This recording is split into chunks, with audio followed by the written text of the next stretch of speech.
ever wonder where the ladies of Sex and the City would be today in a world with Tinder dating and cubbing? Well, author Candace Bushnell is here to answer that question. Yeah, her new book, Is There Still Sex in the City? Love that title. It's out everywhere now, and we are so excited that she is here. Welcome. Thank you. I'm so excited to be here and talk about the book. I know. And congratulations, because it hit bookstores yesterday. Yes, and it everywhere did. You can buy books. It did, and it's when the book first comes out, it's super stressful. It's actually my 9th book, so I'm a little bit more used to it. But you feel excited, but then you also feel kind of sick at the same time. Oh my God! So it's like the first day of school. Yes. You know, all over again. Yeah. So tell us about this book for those who haven't picked it up yet.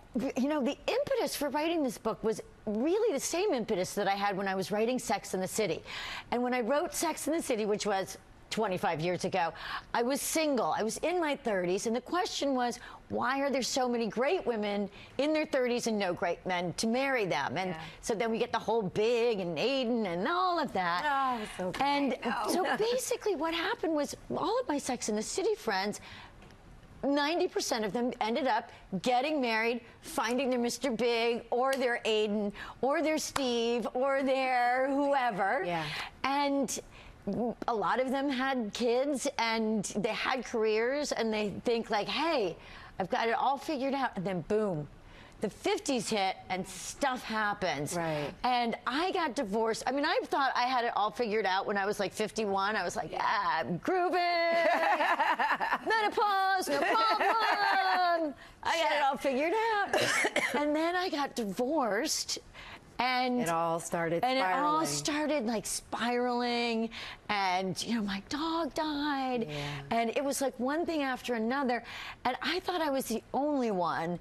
But then I discovered, it was actually a couple of years later, I had, I'm not kidding, maybe 10 girlfriends who got divorced. Oh my God. And some of them had wanted to get divorced for maybe 5 years and then managed to do it.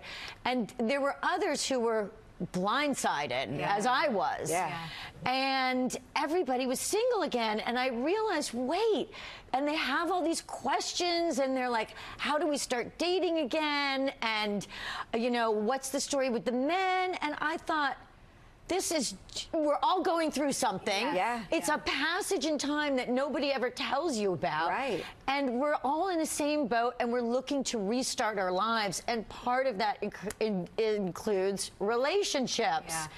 So and dating and all of that. And that's dating. in this book. And that's in this book. Yeah, and you know, you moved to New York when you were 19 years old. You know, the years kind of following that were basically what the book Sex and the City was about. You left New York, you came back. How do you think that New York and dating has changed in the process of writing this book? You know what, I think it's changed hugely in the last 20 years. And of course, people who have been dating in the last 20 years just look at you like, oh, you're crazy. But you have to remember that there are a lot of people out there who they've been in relationships for 20 years, and the hugest difference is the technology. And all the dating apps. Strangely, it seems to make it harder to meet people, or more time consuming, and people say it's like a job.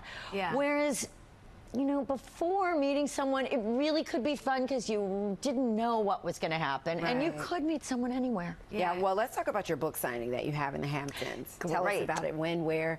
It's on Thursday at 5 p.m. Bookhampton in East Hampton. I think it's 41 Main Street, and it'll be really fun. I read from a little section where I dated a man who was 75.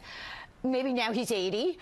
And all of my friends told me that I had to go out with him, and all he wanted to do was have sex. Which isn't a... Really? That's interesting. It happens a lot. So we'll talk about that. Well, seniors have sex. They do, and they probably have better sex than the young people. Well, that's something you learn too, is that young people aren't having as much sex as you would have thought. Exactly. This is a good one. All right, well, Is There Still Sex in the City is out everywhere now. And for all of Candace's tour dates, head to CandaceBushnell.com. Thank you so much. Great to have you. Thank you. Thank you.